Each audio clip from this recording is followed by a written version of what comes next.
Aries, and welcome to your October of 2020 ASMR Tarot forecast. This month I'm going ham, absolute ham, with the Major Arcana only decks. And then just because that's not enough, I'm also going to use a Lenormand deck to clarify. So, first deck I will be using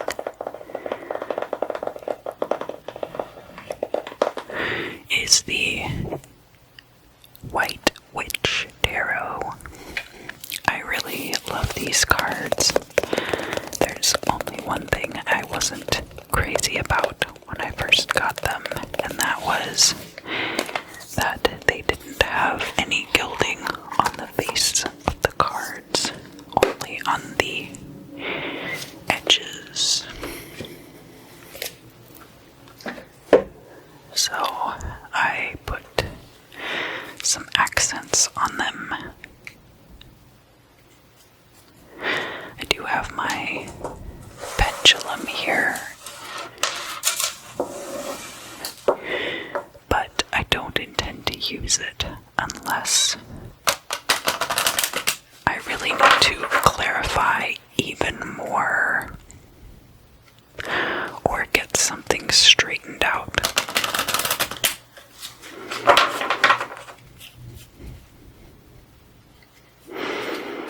How has your month been, Aries? How was September? Yeah. Well, that sounds about right. Oh, yeah. I'm sorry to hear that. Oh, yeah, at least you got that going on.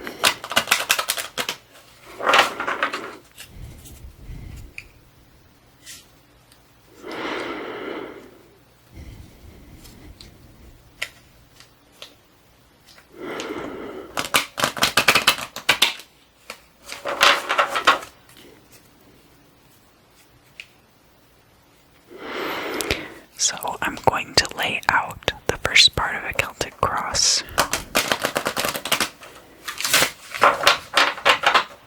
Kind of.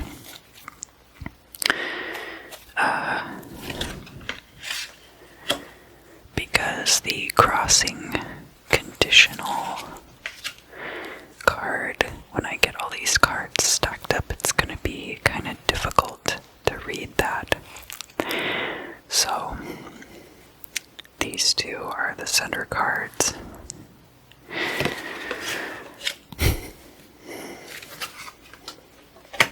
You'll have to excuse my huffing and puffing, as I'm sure everyone is aware.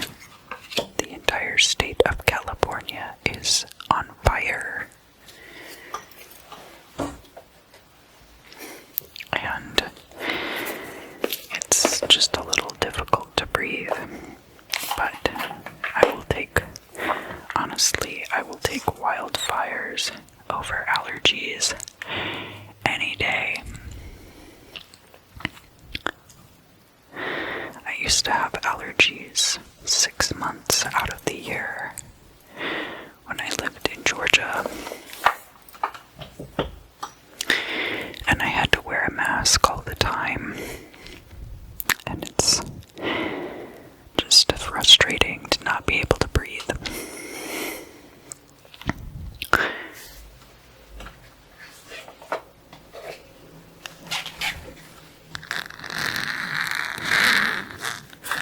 The next deck that I'll be using today is a German language, Egyptian inspired tarot deck. I didn't know if I could justify to myself how much it cost. glad I bought it. It was kind of a birthday present to myself. And I feel like it was totally worth it. The designs are incredible.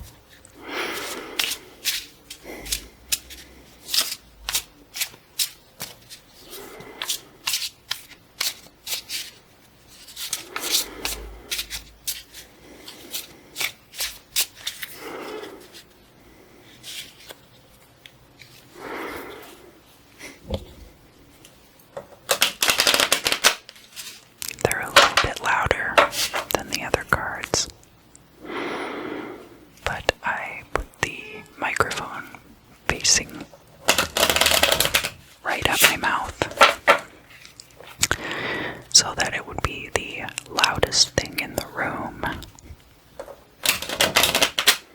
except for the people outside honking their horns and yelling at each other about their proclivities.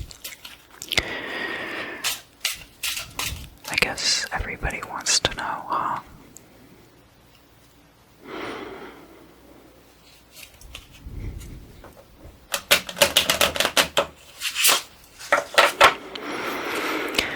Alright, so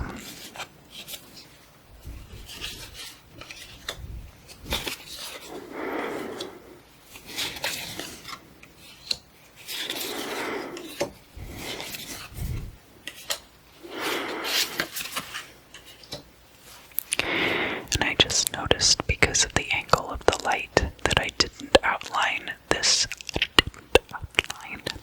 eye.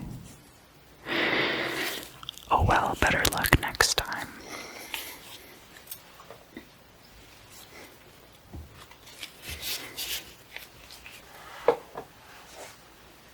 Now, the last deck that I have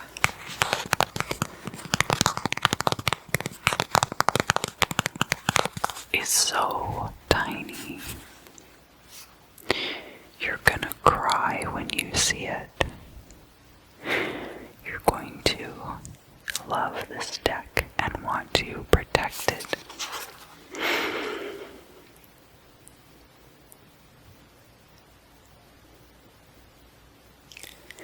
I really love this deck. I bought it on Etsy. Read all about it.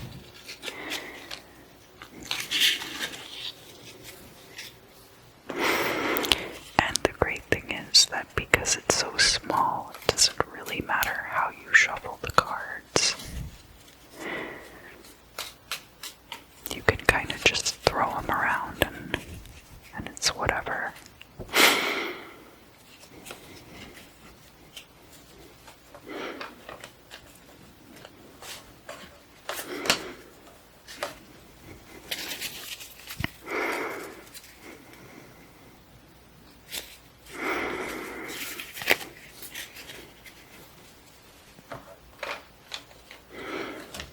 I really want to burn some incense, but I'm trying to hold out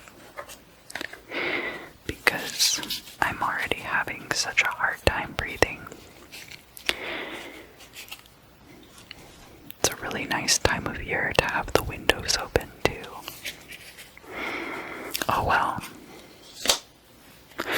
Who would have figured that me moving to Los Angeles would cause the world to end?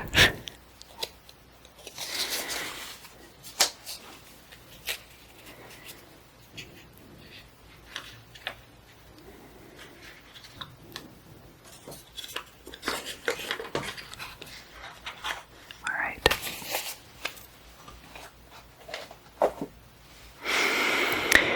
We'll get into the Lenormand cards too, but not yet.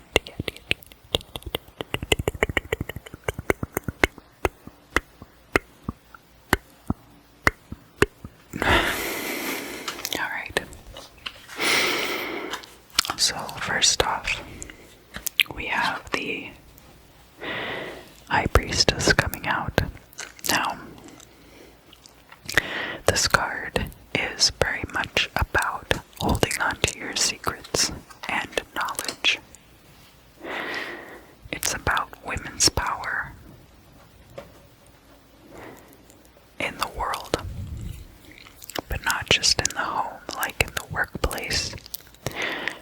public eye. The Empress has some aspects of that too, but is more about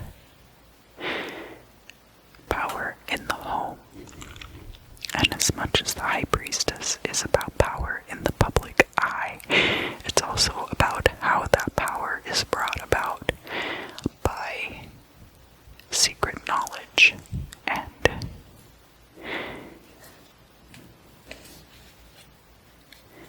keeping things under wraps.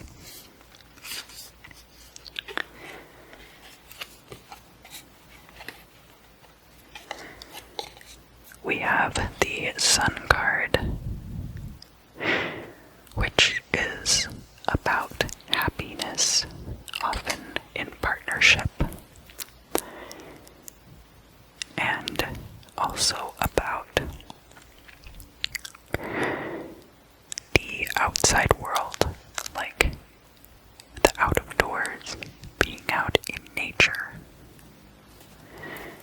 And we have adjustment, which is like justice. So already there's a lot of two sides, all things being equal,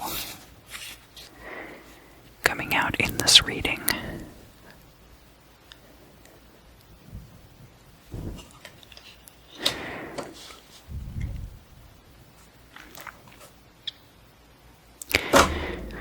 Sorry, with the High Priestess coming out, that tells me that you have a lot of power on your own in the world. But with the Sun card and the Adjustment card coming out, I feel like there might be something here about partnership. And you don't have to be a woman or consider yourself a woman to have feminine type of power in the world. It just means that your power comes from what you know that you keep secret.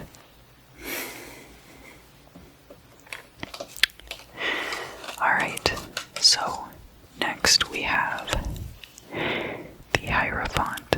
Now, I don't consider the Hierophant and the High Priestess to be as much of a coupling as like the Emperor and the Empress. The Hierophant is also about hidden knowledge. So to me, having these two figures coming out as your self-position, it's just covering all the bases. These are the feminine aspects of yourself, and these are the masculine aspects, and they're all encompassed in one person. So let's find out what's going on with your masculine traits, wanting to preserve the status quo and rigorous dogma. We have the World card, and that is a shoe holding up Nut, and then Geb down there in the corner.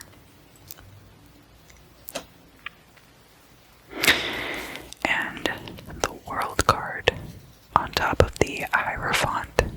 The World card is a completion, and it talks a lot about the divine Shekinah, the divine mother power. So I think there's definitely a balance here.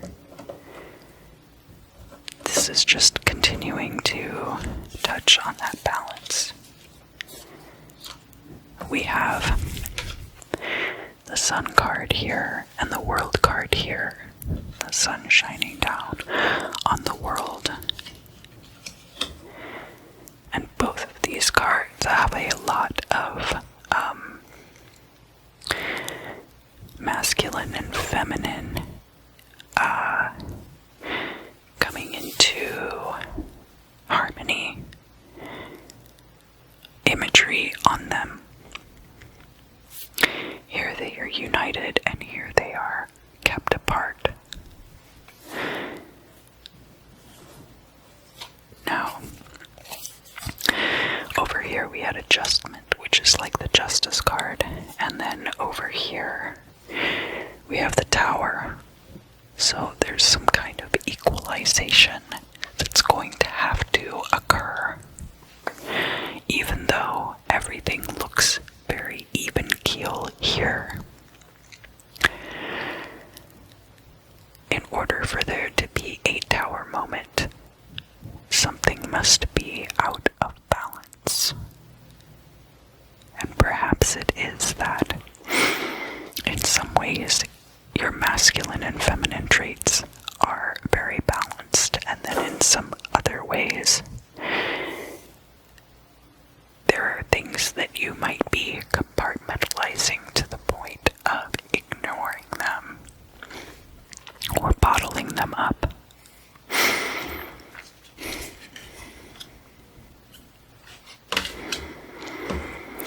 And here in the past, we have the Emperor. Now, the Emperor is somebody who is very authoritative, and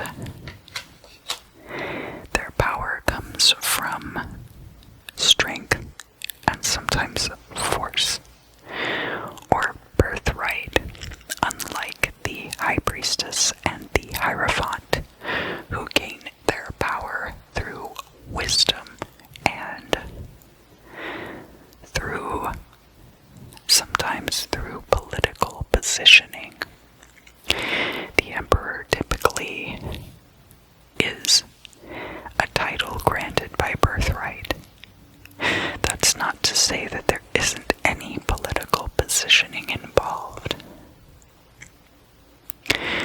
But the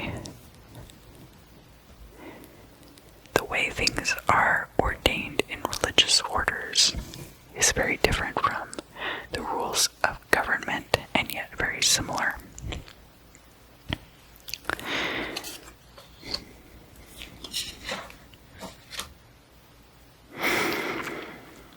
So, in this deck, this card is called the Two Urns, or the Two Vessels, but it's the Temperance card. And then actually in this deck, that card is called Art. So we're getting Temperance twice. So what I see kind of happening here is that while in the past you may have tried to rule things with an iron fist, in the current state of affairs you find manipulation to be much more effective. That's not to say you're using manipulation in a bad way, but any kind of controlling the flow of knowledge, you have to admit, is kind of a manipulation. And in fact, that's definitely what we're seeing here with the Temperance card, is controlling that flow. I want to know more about what's going to cause this Tower moment. Maybe we'll find out shortly. Here we have Justice coming out again. You can see an eye for an eye makes the whole world blind, but there has to be some kind of retribution paid for crimes.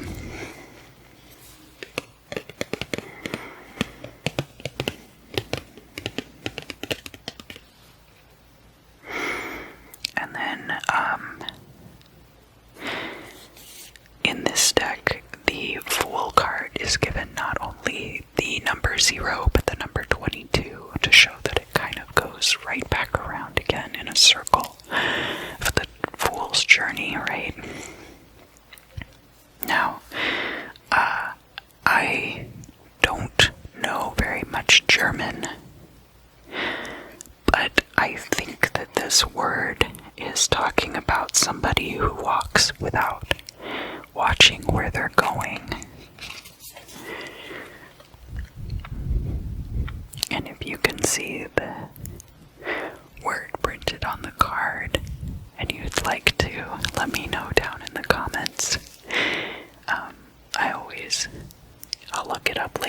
I didn't go through this deck ahead of time and look up all the meanings of the words. I always want to learn new things. And then actually we have the Emperor coming out again. So I think that it's possible you don't have all the information about what this situation with the Justice card is. Everything looks very even-keeled and like everything is on the up and up. But I'm definitely getting the sense that there's either a misstep because you're just not watching where you're going,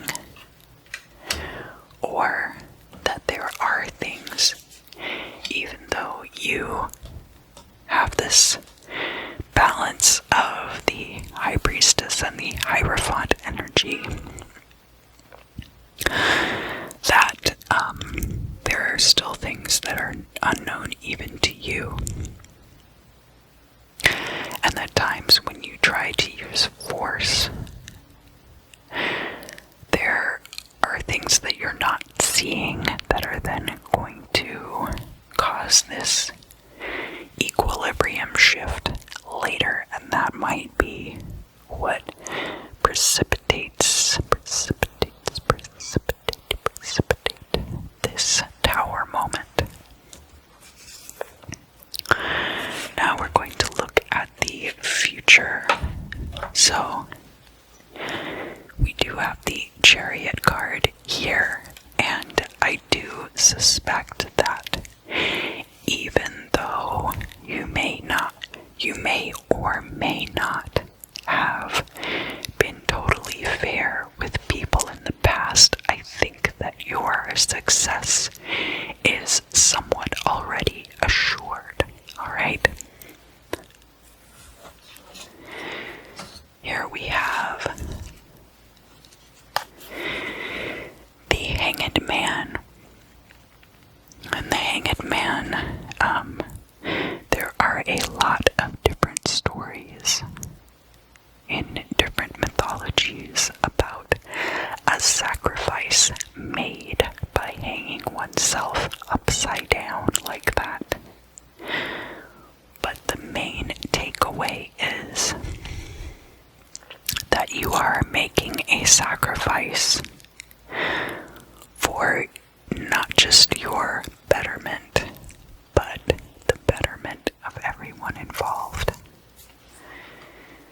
So there will be a victory, and then guess what? I got the High Priestess again. You get to keep your secrets. You get to keep your secrets.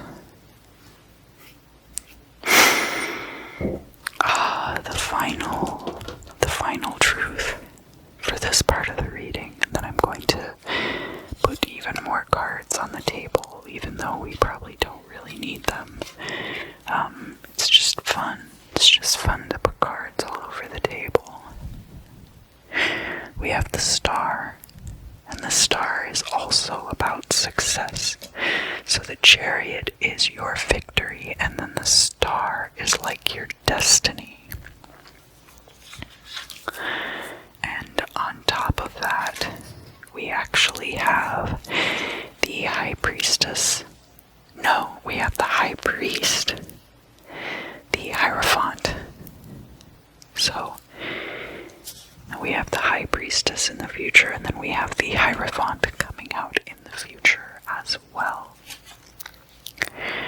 And the Hierophant also has to do with maintaining order. So you have to imagine that back in ancient Egypt, there was a balance of power that shifted back and forth between the pharaoh and the priests of Amun-Ra. These priests were incredibly powerful, and they held sway over the people, which is why Akhenaten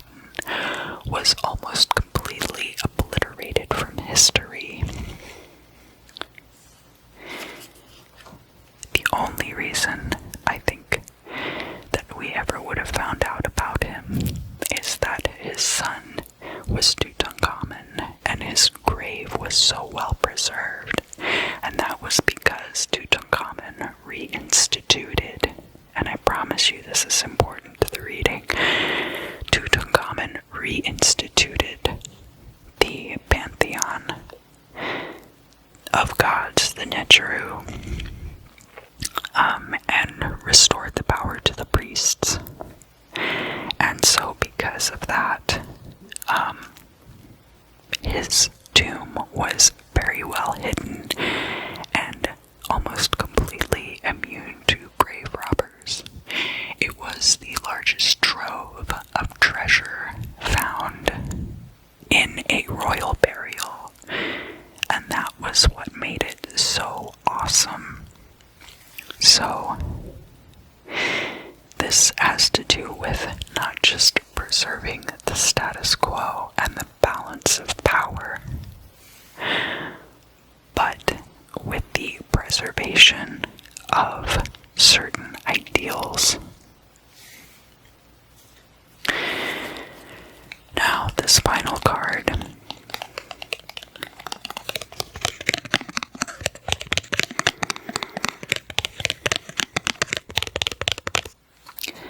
is the Lover's card, and the Lover's card, it can be about romantic relationships, but it can also be about a choice.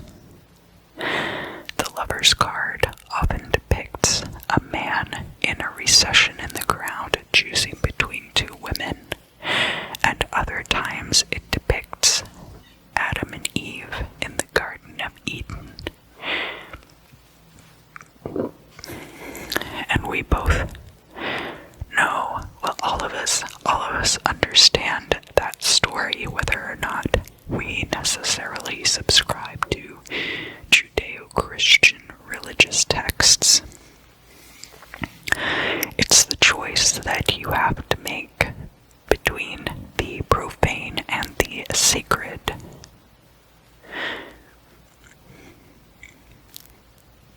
But have no fear. Your victory is assured.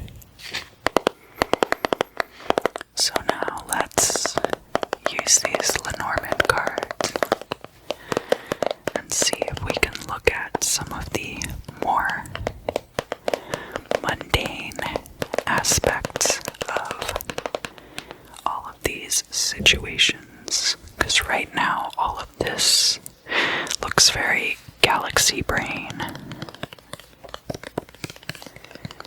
I would like to think that my viewership here on YouTube is one of the more galaxy brain corners of the internet, to be honest with you. I know that it's also a numbers game, and that I don't really have enough of a following to have any really unfortunate commenters. But sometimes I read comments on other channels, and people just don't even watch the video. They're like, well, what are you talking about? It's like, well, you could have watched the video. And 5 other people above you in the comments have already explained this in great detail.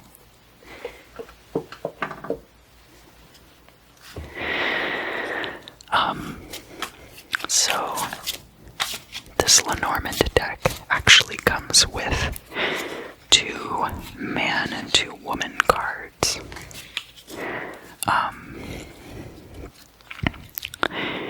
So that if you are a same-sex couple, or if you don't even want to know about romance, if you're trying to find out about an elderly relative or a parent or something like that, you're not restricted to having just the man and the woman in the deck. But I'm going to take that a step further because we're so galaxy brain on this channel.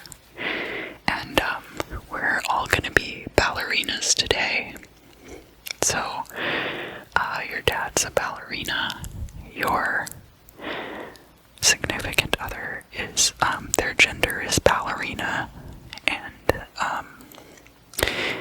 this part right up here,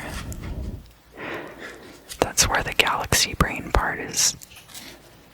That's where all your smart parts are. The smart knowledge.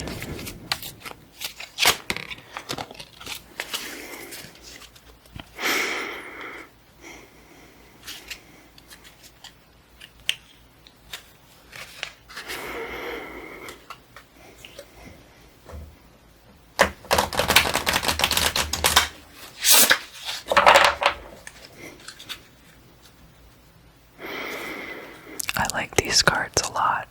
They incorporate the suits of the playing cards into the design.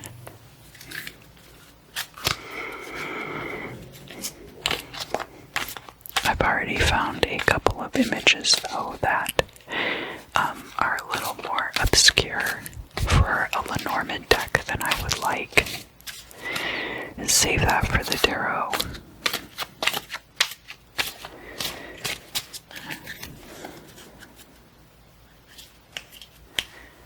But for the most part, I'm very excited about this deck.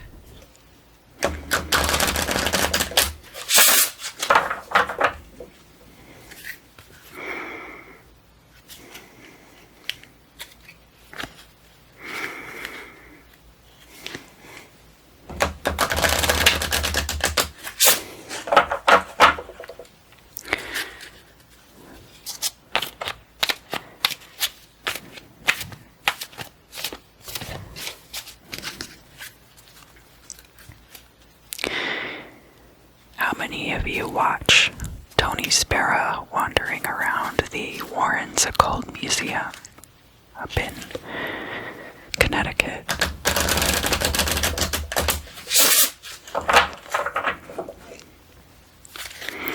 I like that channel a lot.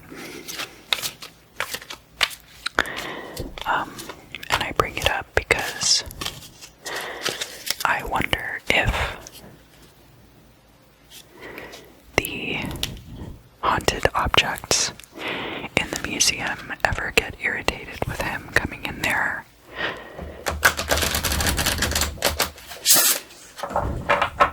and cause problems for him later. I mean, he's got a lot of training, so I can't imagine that would happen to him.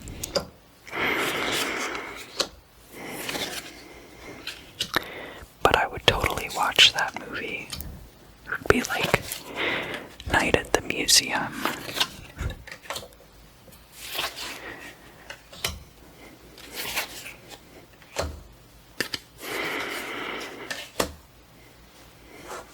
Except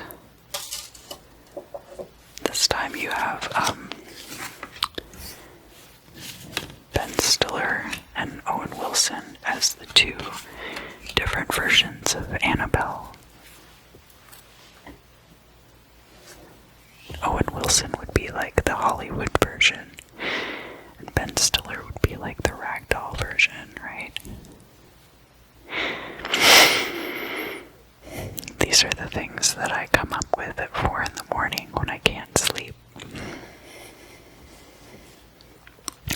Now that I've fully distracted you from the reading, let's see what's going on here. So, to connect this destiny to the past, these cards, we have the mountain, we have the fish, and we have the tower.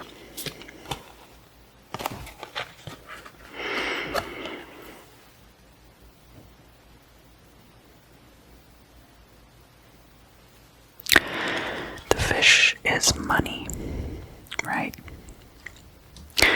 And then the tower is about control in the Lenormand. It's very different from the tower of the tarot, actually.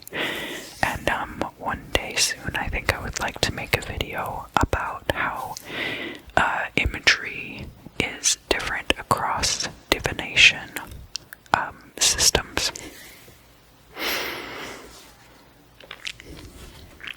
And then the mountain is about obstacles. So it that your need for control has been an obstacle to you when it comes to making money.